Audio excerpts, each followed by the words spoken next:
স্বপ্নের ব্যাখ্যা নিয়ে বলতেছিলাম। স্বপ্নের ব্যাখ্যা কোন কোন এলেমের মাধ্যমে করে, তো আমি একটা বলছিলাম যে শরীয়তের এলেম লাগবে। নাম্বার 2, ইলমুল মিসাল লাগবে। ইলমুল মিসাল মানে এই জগতে যত কিছু আছে সব কিছুরই একাধিক রূপ আছে, আপনার একাধিক রূপ সম্পর্কে অগাধ জ্ঞান লাগবে। তো পৃথিবীর কোন বইটাই লেখা আছে একাধিক রূপ? কোনো বইয়ে নাই। এটা এটা আল্লাহ তাআলা বিশেষভাবে দান করেন। বিশেষত কোরআনে কারিমের মধ্যে এটা ব্যাপক আছে, যদি আপনি বুঝতে পারেন। এই জন্য আল্লাহ তাআলা বলেন যে ওয়াতিলকাল আমসালু নাদরিবুহা লিন্নাস, আমি যে উদাহরণগুলো মানুষকে দিয়ে থাকি, মা ইয়াকিলুহা ইল্লাল আলিমুন, একমাত্র বিজ্ঞ আলেম ব্যতীত এটা কেউ বুঝবে না। এখানে লা ইয়াফহামুহা, ফাহাম বলে নাই, লা ইয়াকিলুহা বলছে। আকল এবং ফাহাম ভিন্ন জিনিস। এটা হৃদয় থেকে অনুধাবন করতে পারবে না একমাত্র বিজ্ঞ আলেমরা ছাড়া। আপনি কি বুঝতে পারছেন? যে এই জন্য বললাম যে আলেম ব্যতীত স্বপ্নের ব্যাখ্যা করা সম্ভব না, কারণ স্বপ্নের ব্যাখ্যার 80% জুড়ে আছে হলো ইলমুল মিসাল। এবং আমি এটা কোরআন থেকে একটা উদাহরণ দিলাম, ওমাসালু কালিমাতিন তাইয়্যিবাতিন কাশাজারাতিন তাইয়্যিবাতিন আসলুহা সাবিতুন ওয়া ফারউহা ফিস সামা। আপনি একটা গাছ স্বপ্নে দেখলেন বা কেউ দেখলো, আপনি এই আয়াতকে এখান থেকে ব্যবহার করতে পারবেন যে এই আয়াতের মধ্যে গাছকে কোনভাবে কল্পনা করা হয়। ঠিক এখন গাছ দেখছে তো কালিমাতিন তাইয়্যিবা, আপনি অনেক বড় ইমানদার হয়ে গেছেন? না না না না না, বিষয়টা এরকম না। আপনি এখান থেকে জাস্ট রমজ নিতে পারবেন, বুঝতে পারবেন যে স্বপ্নের ব্যাখ্যাটা এখন কিভাবে করতে হবে। তার মানে দুইটা এলেম গেল, যে ইলমুল মিসাল বললাম।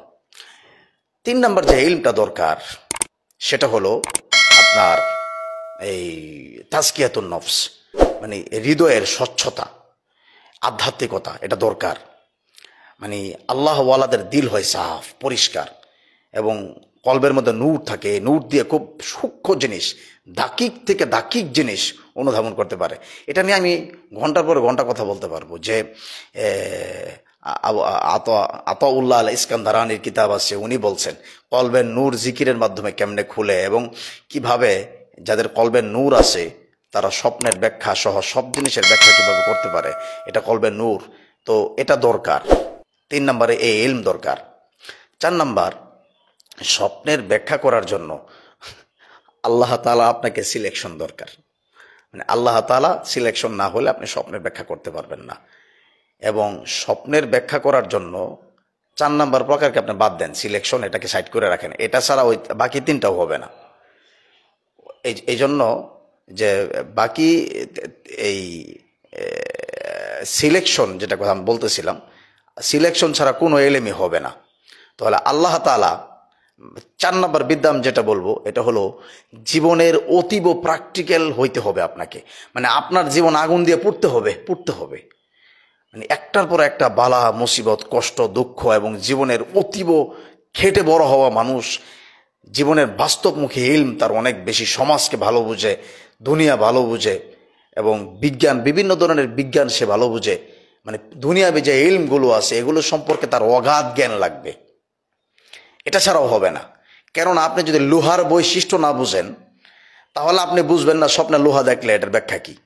যেমন আমি বলতেছিলাম যে কলা দেখছেন, তো আপনার এখানে যদি আপনি ওই নিউট্রিশন সম্পর্কে, কলার পুষ্টিগুণ কি, কলা শরীরে কি কাজ করে, এই সম্পর্কে যদি আপনি বিস্তারিত না বুঝেন, আপনি কলা দেখলেও ভালো করে ব্যাখ্যাটা করতে পারবেন না।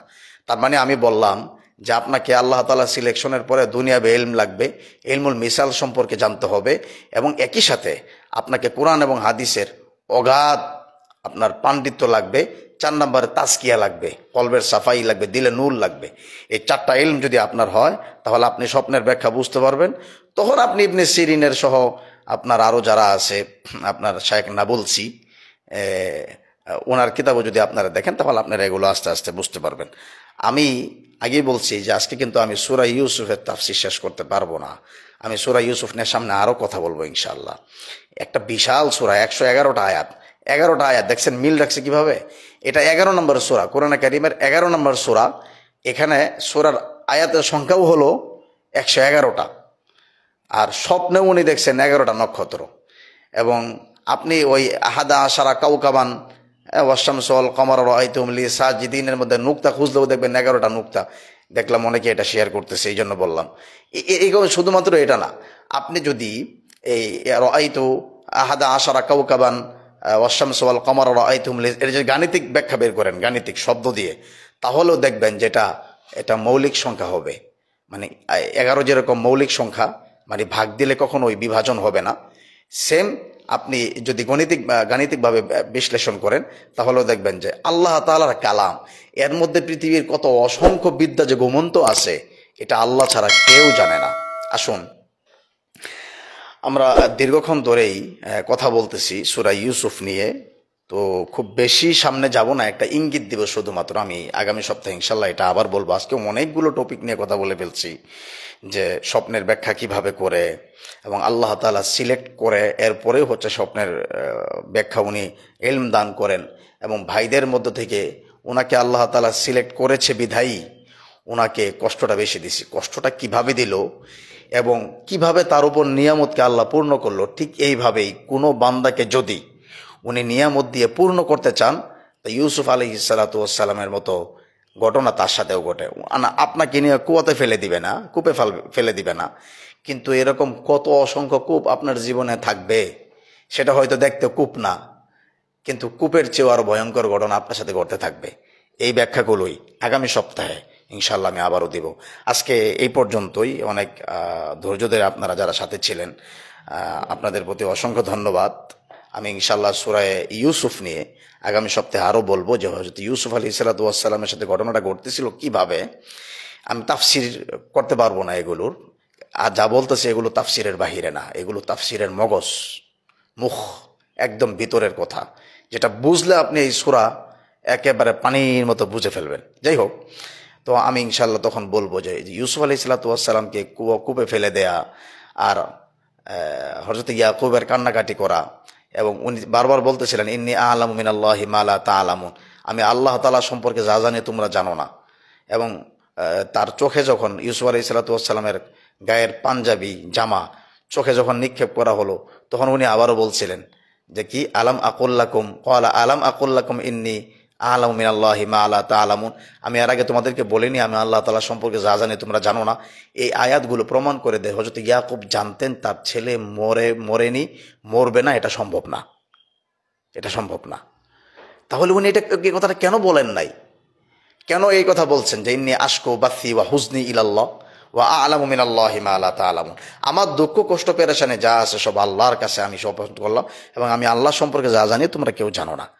মানে কি? মানে উনি সব জানতেন, বুঝতে পারলেন? উনি সব জানতেন, সব জানতেন। তাহলে তো কষ্ট পাইছে কেন?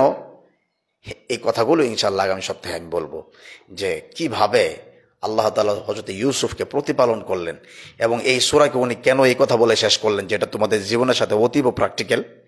কেন উনি এই কথা বললেন যে অতীব প্র্যাকটিক্যাল, এবং কেন বললেন যে সব জিনিসের বিস্তর, তাফসীলা কুল্লি শাই, সব জিনিসের বিস্তারিত হচ্ছে এটার মধ্যে বিবরণ দেয়া আছে।